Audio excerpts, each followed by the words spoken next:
que es ciega de nacimiento. Váyase al Evangelio de Juan, abra su Biblia, busque el Evangelio según Juan, capítulo 9, versículos del 1 al 3. Vamos a leer en esta tarde, hermanos. Bienvenidos a su iglesia, bienvenidos a los hermanos, a la iglesia del aire. Qué bueno que estén en sintonía de su iglesia. Bueno, vamos a la palabra de Dios, mis hermanos. Dice la palabra: al pasar Jesús vio a un hombre ciego de nacimiento y le preguntaron sus discípulos diciendo: Rabí, ¿quién pecó, este o sus padres, para que haya nacido ciego? Respondió Jesús: no es que pecó este ni sus padres, sino para que las obras de Dios se manifiesten en él. Oramos. Mi Dios Todopoderoso, esta noche, Señor, queremos aprender de tu palabra, Señor, aprender de lo que usted tiene preparado para cada uno de nosotros. Señor, te pedimos que nos hables en nuestros corazones, que nos instruyas, que nos confrontes, Señor.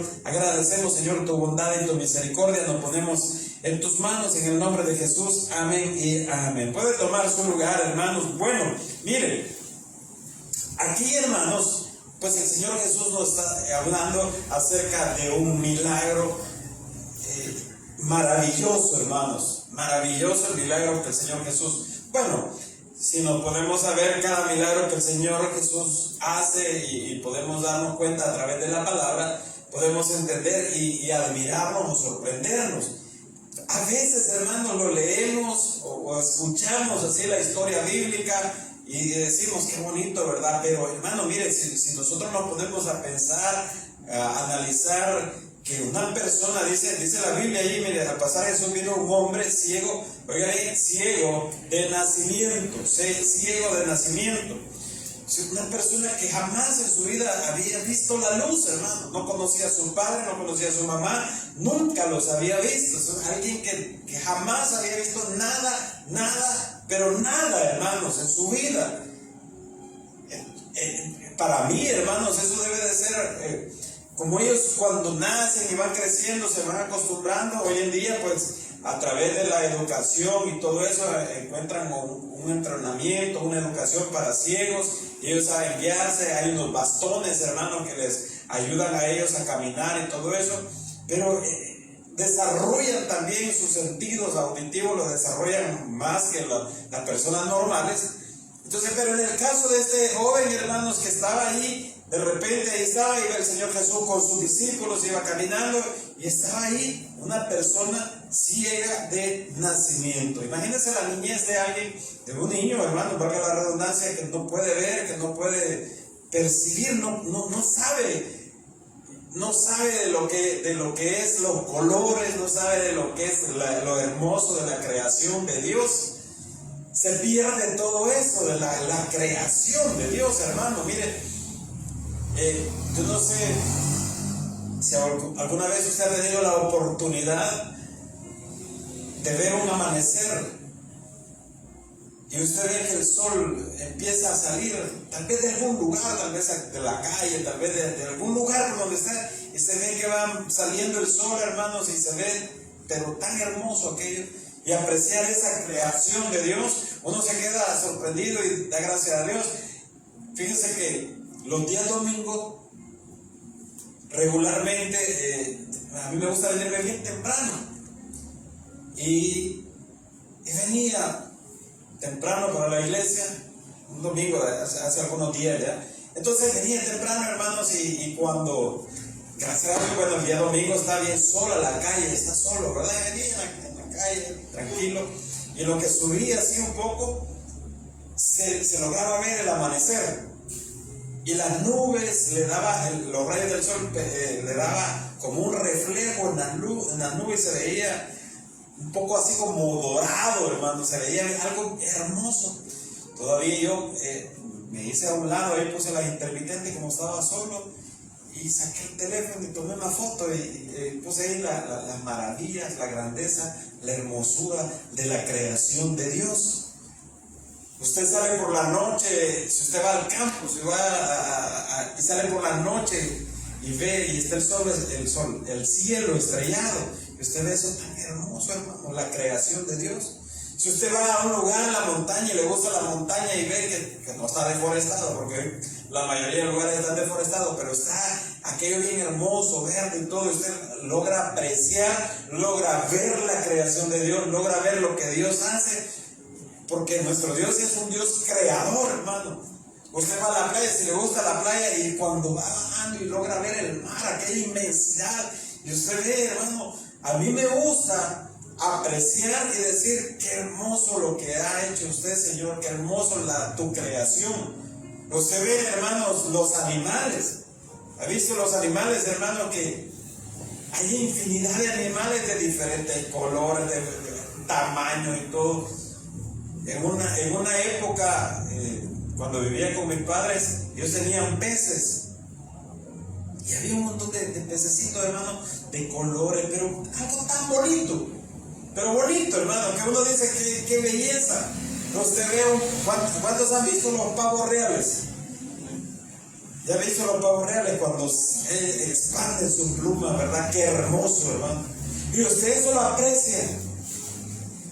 Y muchas veces lo pasamos de largo, muchas veces lo pasamos así, como que es algo normal. ¿Sabe por qué? Porque estamos acostumbrados a verlo, estamos acostumbrados a ver que viene un vehículo, estamos acostumbrados, no valoramos, no le damos gracias a Dios por esto que nos ha regalado en la vista y dar y ver, hermano, y ver. Entonces de repente una persona que no veía nada y le son abiertos sus ojos, hermano, qué impresión, qué alegría, qué gozo debe haber tenido este joven, hermano, que el Señor Jesús le hace ese milagro de devolverle la vista. Y fíjese que dice la Biblia, hermano, que era del nacimiento. Probablemente, hermanos, sus ojos estaban sellados. O probablemente sus ojos solo blanco, podríamos decir así, o sellados.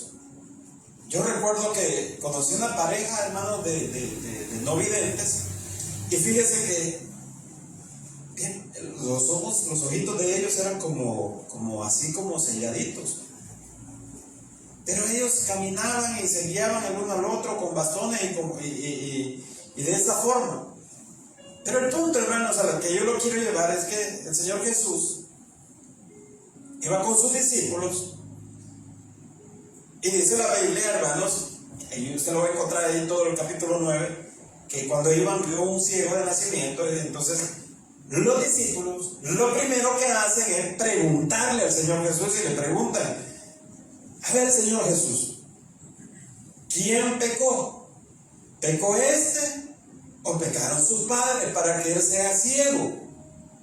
Entonces el Señor Jesús le dice, le responde: no es de esta manera, no es como ustedes lo están diciendo, sino para que hacer las obras del Padre, para que se vea la gloria de Dios en él. Por eso fue que él está así, de esa manera.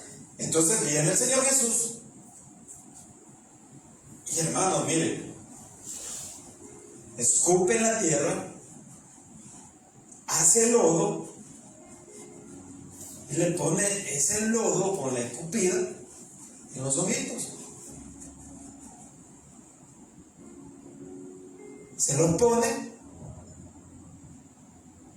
El ciego ni siquiera estaba viendo, pero las personas que estaban alrededor, yo pienso que han de haber dicho: ¿y qué va a hacer el Señor? ¿Por qué no simplemente el Señor le dijo: bueno, aquí vete a lavar y ya sos sano? ¿Por qué no simplemente el Señor le puso sus manos sobre sus ojos y le dijo que estos ojos sean abiertos, y en el nombre del poderoso aquí vas y ya tienes la vista y ya puedes ver? Sino que el Señor viene y escupe en el suelo, hace el lodo y le pone así el lodo en los ojitos, y le dice todavía: ve a lavarte al estanque y se te devolverá la vista. Cuando va. Pero lo impresionante, hermanos, lo que a mí me llama la atención es que le hace caso, le obedece y se va a lavarse, se lava, y cuando se lava, ahí está, le fueron abiertos, le fue devuelta la vista, le empezó a ver, empezó a apreciar lo que jamás en su vida había podido apreciar. Y empieza a caminar y se va, ¿verdad? Y empieza a la gente le empieza a preguntar, la gente le empieza a decir, bueno, le decía que no era ese, el que no veía, el que pedía y iba en las esquinas, el que estaba pidiendo, el que pedía limosna porque era ciego de nacimiento, que no es este. Y entonces, ¿cómo no? Decía uno, él es. Y otros decían, no, no es él. ¿Y cómo es que puede ver? Quizás era mentira, quizás era esto, quizás era lo otro. Y luego, hermanos, se va donde los fariseos. Se dieron cuenta y lo llevan donde los fariseos, los religiosos de la época, y le dicen, ¿verdad? Mira, este fue sanado. Y le empiezan a preguntar y le empiezan a decir, ¿quién te sanó? Y les dice el Señor Jesús. ¿Y por qué te sanó? ¿Y por qué te lo hizo ese milagro? ¿Y quién crees tú que es el Señor Jesús? ¿O qué es? Es un profeta, les dice, quizás es un profeta. Y entonces, hermano, él sigue, le siguen preguntando y le preguntan y le insisten tanto que al final le dicen, bueno, ¿por qué preguntan tanto lo mismo? Y entonces los fariseos le dicen, queremos saber quién fue. Bueno, ustedes quizás se quieren hacer discípulos de él, por eso se enojan, se molestan con esta persona que ya veía. Pero hermanos, ahí en narrarle todo esto, quiero decirle, hermano, que nosotros debemos de aprender algunas cosas. Y si me regala volumen, que siento que estoy gritando. Debemos de aprender algunas cosas del Señor Jesús o de lo que hace en esta historia. Y en primer lugar, hermanos, lo que los discípulos le preguntaron al Señor fue, ¿quién pecó? Y fíjese, preste atención, hermanos, porque las enfermedades no siempre son consecuencia de un pecado. Hay personas que les gusta señalar, hay personas que les gusta juzgar, mejor dicho. De repente alguien se enfermó de algo. Te llegó una enfermedad porque estabas en pecado y el Señor te castigó de esa manera. Este anda en pecado, por eso está enfermo. Oigan bien, no siempre. Algunas veces sí. Viene una persona a sus 16 años que empieza a fumar. De repente dicen que empezó como a los 14, 15, 16 años a fumar. Empezó fumando, se fumaba uno, se fumaba dos y fue creciendo el vicio, fue creciendo cada día más y cada día más se fumaba más. Pasaron los años, llegó a los 20, 25 y seguía fumando. Cada vez fumaba más. Entonces, llegó a los 30, a los 40 años, le entrega su vida, le entrega su corazón al Señor. Pero tenía el vicio del cigarro. El Señor hace la obra y él le pide al Señor, Señor, ayúdame a dejar este vicio. Ayúdame, Señor, porque yo quiero dejar esto. Lo deja el vicio. Y después le resulta un problema pulmonar. Pero Señor, si yo ya me sanaste, Señor, si yo ya dejé el vicio, que no sé qué. Pero todo fue consecuencia de una vida de venir fumando. Entonces ahí podemos decir que sí fue consecuencia de ese pecado. Una persona,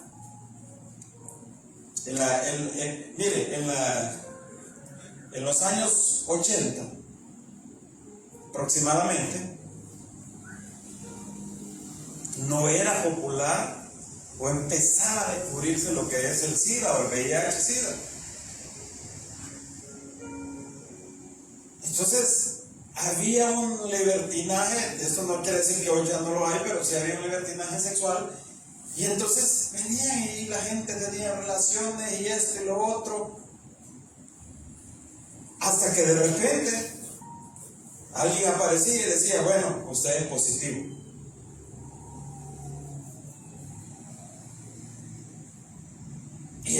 Y empezó a salir un montón de gente, ¿verdad? Con esa enfermedad y todo eso. Y hoy en día también hay mucha gente con la enfermedad. Entonces, no siempre, hermano, va a ser consecuencia de un pecado, pero a veces sí. Y le puedo decir también, hermano, que también, por ejemplo, si nosotros no cuidamos lo que comemos si nosotros nos descuidamos también va a haber una consecuencia. Si dice la palabra de Dios, dice la Biblia que debemos de cuidar el templo y morada del Espíritu Santo. A usted ya le dijeron que comerse 3 pupusas revueltas, 3 pupusas de chicharrón con medio bote de curtido le hace daño, que el estómago no lo aguanta, que después va a estar medio sentado ahí, que no puede dormir. Ay, no aguanto, Señor, ayúdame. No, es una consecuencia. Ya le dijeron, mire, usted no coma, ni siquiera mire el bote de chile, porque no va a aguantar. Después ya le dijeron, ya se lo dijeron, pero como somos necios, ay, es tan rico. Ay, es que la semita, mieluda, le dijeron, usted es diabético, deje de comer tanto eso.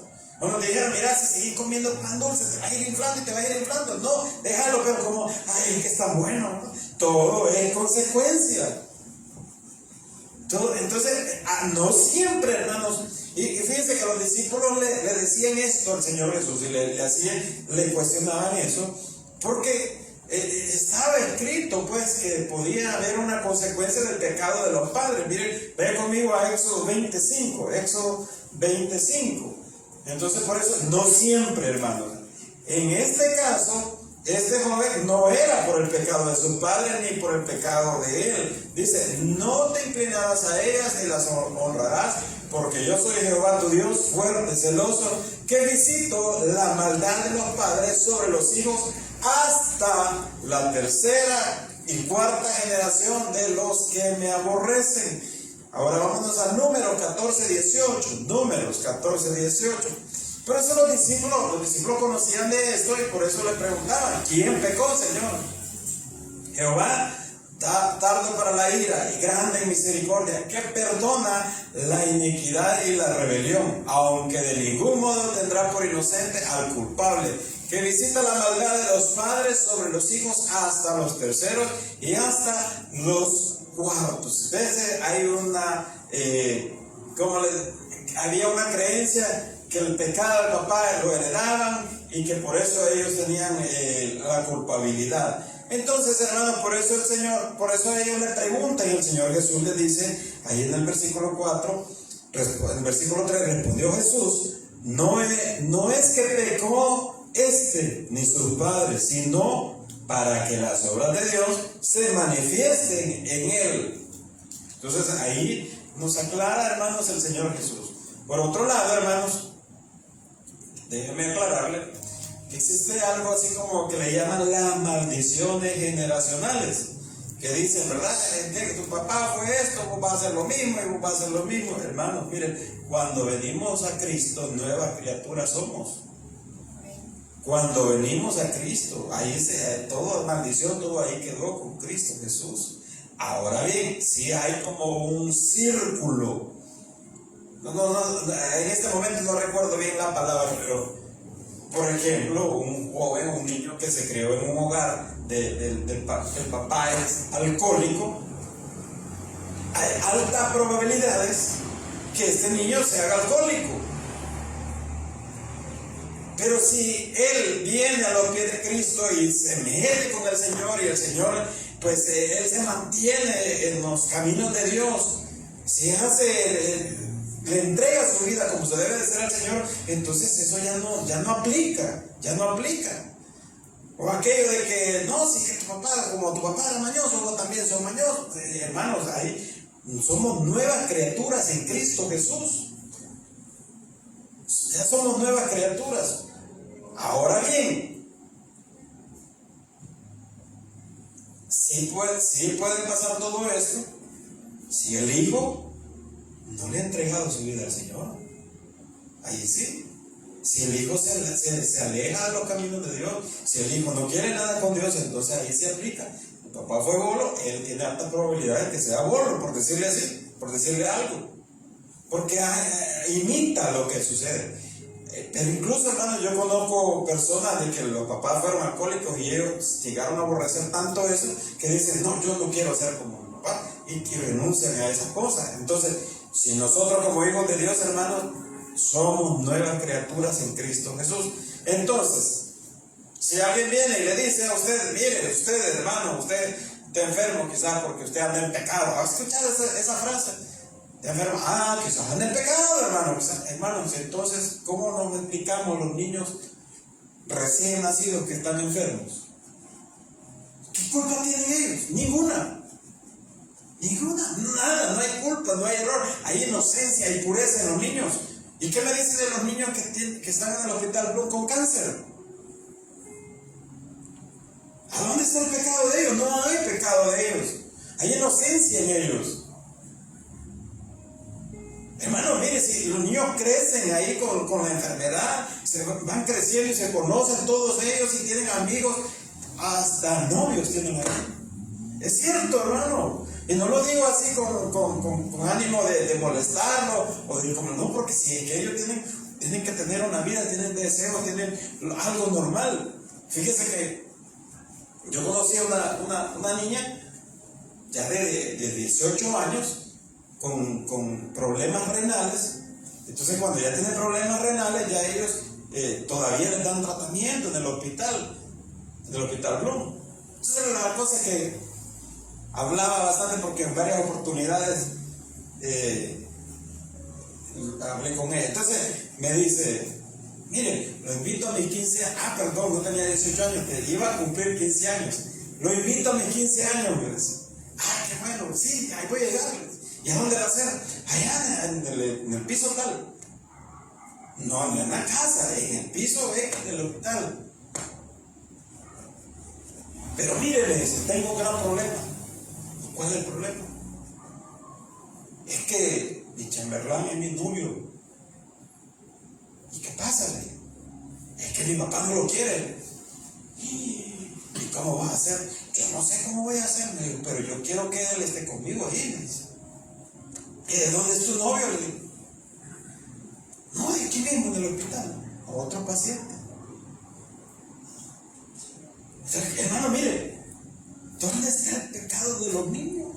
Entonces, si alguien viene y le dice a usted, te cayó esta enfermedad porque anda de pecador, que anda por eso, hermano. Ahora bien, usted sabe lo que anda también. Y Dios no siempre va a suceder así que por andar en pecado alguien se enferma. No siempre. Pero aquí en este caso, como lo dice nuestro Señor Jesús, no fue por culpa de los papás, sino para que Dios se manifestara en este joven. Entonces, número 2, hermanos, podemos entender que nuestro Señor Jesús va a hacer milagros como Él quiere. Cuando Él quiere, a la hora que Él quiere y como sea su voluntad. El milagro que usted está pidiendo o que usted quiere que el Señor le haga, no va a ser como usted lo quiere, cuando usted lo quiera, ni en el momento que ya, Señor, ya. No, es como el Señor lo diga y en el momento que Él lo diga. Además de eso, debemos de entender que Dios tiene una soberanía. Él es soberano. No le podemos cuestionar, no le podemos decir, Señor, ¿y por qué a mí no? ¿Por qué en este tiempo? ¿Por qué en otro tiempo, Señor? Señor, ¿por qué no me lo hiciste el milagro ayer? ¿Por qué no me hiciste ahora? Señor, ¿por qué ya me apareciste tarde? El Señor Jesús no va a aparecer tarde, nunca en nuestra vida, no va a aparecer tarde ni temprano, que Él va a aparecer en el momento indicado, en el momento adecuado, cuando Él sabe que es el mejor momento de llegar a su vida. Y entonces, ¿por qué no me hizo el milagro a mí? Hermanos, es su voluntad. Y Él conoce nuestro camino, conoce nuestro pensamiento y Él sabe el porqué de las cosas. Quizás hoy no lo entendemos. Quizás este día no lo entendemos, el por qué Dios no me permitió esto. Mire, hermano, mire. Todos quisiéramos que nuestros seres queridos pues no se fueran. Todos quisieran, hermano, ¿hay alguien aquí que quisiera que su ser querido, sus padres se fueran? ¿Hay alguien, hermano, que dice, no, es que yo prefiero que esté ahí en el cielo? Nadie, aunque sabemos, hermanos, que van a un mejor lugar, si están en Cristo Jesús, por supuesto, ¿verdad? Pero nadie dice, yo quisiera que esté en un mejor lugar, a no ser que esté pasando momentos muy difíciles o esté en un sufrimiento, pero de lo contrario, hermano, nadie quiere. Pero podemos esperar que en algún momento el Señor nos puede llamar a su presencia. Nos va a doler, no nos va a gustar, Pero es la voluntad de Dios, hermano.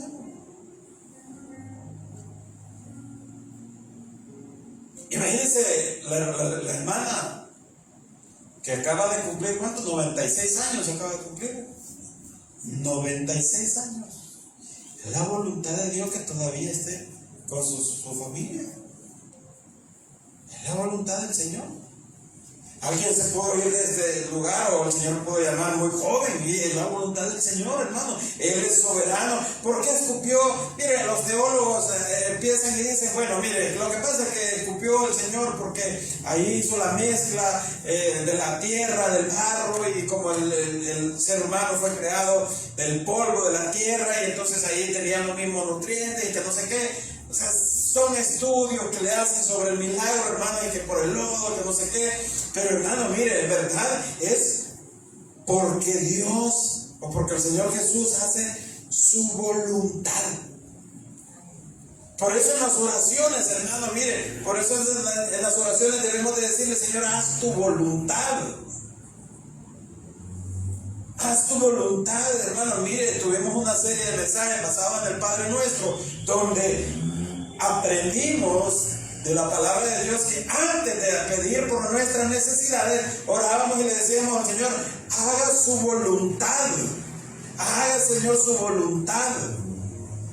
Y después se pide y usted ora por sus necesidades, ora por un milagro. Pero primero, hermanos, es la voluntad de Dios en nuestra vida. ¿Usted cree que Dios se va a equivocar con lo que tiene planeado para usted? No se va a equivocar. El problema, hermanos, es que muchas veces pensamos y creemos que las decisiones que tomamos están basadas conforme a la voluntad de Dios. Y muchas veces estamos equivocados. Y entonces dice la gente, ¿cómo voy a saber cuál es la voluntad de Dios? ¿Cómo voy a saber si es voluntad o no es voluntad de Dios lo que yo estoy decidiendo? Algunos dicen, mire, si tenés paz en tu corazón, es la voluntad de Dios. Pero no siempre es así, hermano. O creemos o pensamos que el Señor Jesús tenía paz en su corazón antes de ir a la cruz. Cuando dice la palabra que él estaba, pero pidiéndole al Señor, si es posible, Señor, que pase de mí esta copa. O sea, no estaba, sí tengo paz en el corazón, es tu voluntad, Señor, voy a la cruz. Él estaba en obediencia, sí, en mucha obediencia. No siempre, hermano, porque a veces nos equivocamos y creemos, sí, hay paz en mi corazón, está bien, no voy a ir a la iglesia hoy. Sí, mire, la carne siempre le va a decir que no venga, siempre le va a decir que no lea la Biblia, siempre le va a decir que no ore, siempre le va a decir, mira, acostate ya temprano, hombre, ¿qué estás haciendo? Siempre cuando usted se levanta, tal vez 5 minutos antes para orar, le va a decir, no, hombre, ¿qué estás haciendo? Mejor dormirte, voy a aprovechar a dormir. Y eso le va a traer paz en su corazón. Así que, descansé más, siempre va a tener paz. Entonces podemos entender, podemos comprender que Jesús, nuestro Señor Jesús, hace los milagros como Él cree, no como Él cree, sino como Él quiere. Miren lo que dice el versículo 6. Dicho esto, escupió en tierra e hizo lodo con la saliva y untó con el lodo los ojos del ciego y le dijo, ve a lavarte en el estanque de Siloé, que traducido es enviado. Fue entonces y se lavó y regresó viendo. Y regresó, dice la palabra de Dios, y regresó viendo. Entonces los vecinos y los que antes le habían visto que era ciego decían, ¿no es este el que se sentaba y mendigaba? Unos decían, él es, y otros, a él se le parece. Él decía, yo soy. Y le dijeron, ¿cómo te fueron abiertos los ojos? Respondió él y dijo, aquel hombre que se llama Jesús hizo lodo, me untó los ojos y me dijo, ve a Siloé y lávate. Y fui y me lavé y recibí la vista. Entonces podemos aprender, hermanos, también que el Señor, que cada uno de nosotros debemos de tener fe. Porque qué tal si el Señor le dice, vaya, aquí está el lodo, anda a lavarte los ojos, ¿ya? Y él en el camino dice, creo. ¿Cómo va a creer que voy a ser sano así? No, hombre. No. Mentiras son esas. No hay fe. ¿Cómo vas a creer? Porque orando. Vas a creer que todos los días tengo que estar orando y clamándole al Señor. Y el Señor va a obrar en mi vida. El Señor va a hacer un milagro. No. Es que eso de estar mucho orando, no creo que sea conveniente. No sé. Yo no digo que no es así. Pues. ¿Dónde está la fe? No, si yo como una vez que vaya a la iglesia, que pase de ahí como comenta, no hombre, y con eso es suficiente. ¿Cómo vas a creer que voy a estar yendo y me voy a comprometer con el Señor? Voy a ir, Señor, a 2 cultos, a 3 cultos. ¿Cómo vas a creer que no? ¿Y sabe cuál es la excusa que ponemos muchos? Dios conoce mi corazón y Él sabe que yo le adoro. Dios conoce mi corazón. Sí, Dios conoce tu corazón. Dios conoce el corazón. Que no quiere dar un paso para venir y congregarte. Dios conoce ese corazón. Cuando la palabra de Dios nos ha dicho y nos dice, no dejando de congregarnos como muchos tienen por costumbre. A alguien en una oportunidad se le llamó la atención y le dijo, hermano, usted no está viniendo a culto, ¿qué le pasa? ¿No está escuchando palabras? ¿Cómo no? Yo escucho palabras. Yo veo las predicaciones. Si aquí, estando sentados, usted está pensando en los frijoles que le van a quemar, usted está pensando cómo va a pagar el recibo de la luz mañana, usted está pensando si va a vender o no va a vender, usted está pensando en otra cosa. Aquí, sentados aquí, la musiquita, el piano que nos pone, nos relaja, ¿verdad? Y en los brazos del Señor decimos, bueno, me gusta ir a la iglesia, el Señor. Ven, hermano, está bien. Aquí sentado, hermano. Ahora imagínese usted en la casa y usted dice, bueno, vamos a ver la predicación, pero voy a buscar al pastor de mi elección. Y usted busca ahí, pastor, ¿verdad? Y ya pone usted. Porque pone infinidad de pastores, menos las predicas de aquí de la iglesia. Pone usted y dice, voy a poner al hermano fulano allá, ¿verdad? Ya lo pone. Y usted está. Este tema está bien. Sí, no, este no me agrada. Nuevas criaturas son en Cristo Jesús. No, este no me gusta. ¿Cómo recibir prosperidad en el Señor? Amén, esta está bien. Esta me llama la atención, sí. Ya la pongo. Usted está eligiendo, no es el Señor el que le habla, sino que usted está eligiendo el tema que más le apetece. Y yo no le digo, hermano, no me malinterpreten, no me malentiendan. Yo no digo que está mal que usted se alimente de palabras en su casa, usted vea videos en su casa, pero los videos, las redes sociales, todo eso no sustituye el congregarse, no lo sustituye, mis hermanos. Entonces usted puede poner ahí el video y usted dice, amén, gloria a Dios, pero solo escucha la introducción. De repente ya usted está bien, y más, está viendo tele y está viendo la predicación también. No, jamás va a ser igual, hermanos. Entonces, mire, la fe viene, dice la palabra, por el oír. Y el oír la palabra de Dios. Y la fe, lo primero que nos va a provocar la fe es creer en el Señor Jesús. Creer en Él. Y después viene la fe de creer que el Señor todo lo puede. Y creer que el Señor puede cambiar mi vida. Y creer que el Señor puede obrar en mi vida. Puedo esperar en Él. Entonces, por eso, hermanos, es necesario congregar. Entonces, esta persona obedeció la palabra de Dios y tuvo fe. La obediencia, hermanos, trae bendición. La obediencia trae bendición, pero queremos hacer las cosas a mi manera de pensar, a su manera de pensar.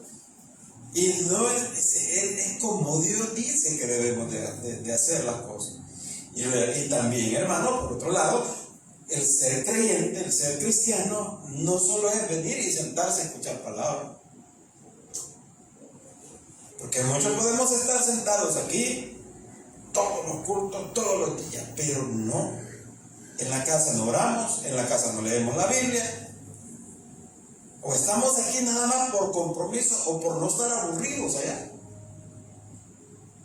Entonces la palabra de Dios va pasando, solo así, y no está provocando un cambio en mi vida, pero no porque la palabra no sea efectiva, sino porque yo no estoy dejando que el Espíritu Santo me cambie mi manera de pensar.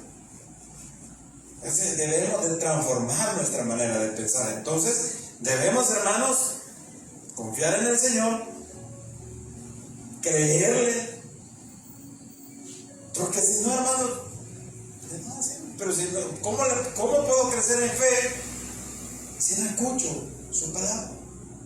Si no estoy escuchando su palabra, ¿cómo yo voy a confiar en sus promesas si no las conozco? ¿Cómo yo voy a confiar en una promesa del Señor si no la conozco? Solo en el nombre del Señor, sí, Señor, en el nombre del Señor, que me vaya a ir bien, que me vaya a ir bien, pero ¿por qué? Y a veces, hermanos, Dios tiene misericordia, y aún así en nuestra rebeldía, en nuestras rebeliones, Dios nos bendice, porque así es el amor del Señor. Entonces, este personaje, hermanos, bueno, obedeció la palabra y tuvo fe, y la vista le fue dada. Él empezó a ver al Señor Jesús, lo conoció, vio a los discípulos, vio a la gente, vio a sus papás, y qué maravilla, ¿verdad? Los fariseos no le creían, y esto y lo otro, hermanos. Entonces, pero la religión, los religiosos van a señalar y van a decir y van a cuestionar: mira, ¿y por qué vas tanto a la iglesia? ¿Por qué vas tanto a la iglesia? ¿Qué vas a hacer ahí? Entonces al que sirve le dice: ¿y por qué le está sirviendo al pastor? ¿Para qué vas y le sirve? No, hombre, déjalo que él haga las cosas, déjalo que él haga todo. No, porque yo le sirvo por amor al Señor y que no sé qué. Hermano, mire, no le haga caso a lo que la gente diga. No le preste oídos, hermano, a lo que la gente diga. Usted confíe en el Señor, confíe en la palabra de Dios, y sus convicciones usted debe tener bien firmes, y que nada lo haga moverse. Convicciones firmes. Y por último, hermanos, lo más importante que Dios nos debe de abrir, hermanos, o mejor dicho, sacarnos, es de la ceguera espiritual. Muchos estamos padeciendo de ceguera espiritual. A lo bueno le llamamos malo, y a lo malo le llamamos bueno. Eso es ceguera espiritual. Dice la palabra de Dios ahí en el versículo 35. Vaya conmigo ahí mismo, en el mismo capítulo, versículo 35. Dice: oyó Jesús que le habían expulsado, y hallándole le dijo: ¿crees tú en el Hijo de Dios? Está hablando de la persona que le había hecho el milagro. Respondiendo él y dijo: ¿quién es, Señor, para que crea en él? Le dijo Jesús: pues le has visto, y el que habla contigo, él es.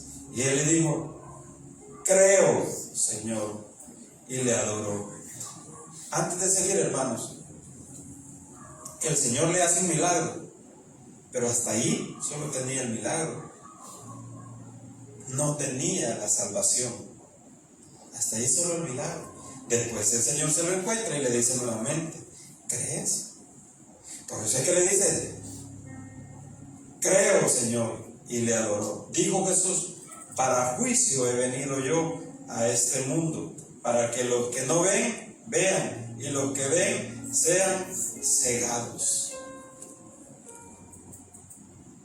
Entonces, hermanos, muchos tienen un velo, tienen una ceguera espiritual, que a lo que es bueno, a lo que en verdad nos beneficia, a lo que en verdad nos va a bendecir, le llaman malo. Y como hijos de Dios, hermanos, debemos de pedirle al Señor que nos abra los ojos espirituales para ver lo que me va a beneficiar espiritualmente, no solamente lo material. ¿Qué le puede beneficiar a usted, o a mí, o a todos, hermanos? Escuchar palabra, orar, leer la Biblia. congregarnos, son cosas tan importantes en la vida del creyente que nos va a devolver la vista espiritual, que le va a ayudar a usted a tomar decisiones en su vida. Entonces, mis hermanos, para ir concluyendo en esta noche, el Señor va a hacer un milagro en nuestras vidas cuando Él lo diga y como Él lo diga, no como yo lo quiero. Sí se lo puede pedir como usted quiere, usted pídale al Señor y dígale esto y esto, déle las características de lo que quiere. Si es la voluntad de Dios y usted tiene fe, el Señor va a obrar en su vida. Hermanos, esta noche oremos para que Dios nos devuelva la vista espiritual. Señor, te damos las gracias, mi Dios, por tu bondad, por tu misericordia, Señor. En esta noche, Padre eterno, queremos orar por todo aquel que no ha conocido de ti, Señor. Queremos pedirte, Señor, si hay alguien que no ha recibido al Señor Jesús, queremos orar y decirle: Padre, Señor Jesús, yo te recibo como mi único y suficiente Salvador. Creo que eres Dios y que moriste en la cruz por mis pecados. Gracias doy al Padre por enviar a su Hijo a morir en mi lugar. Recibe mi alma hoy. Gracias, Señor, por perdonar mis pecados. En el nombre de Cristo Jesús oramos, Padre. Bendiga, Señor, tu iglesia.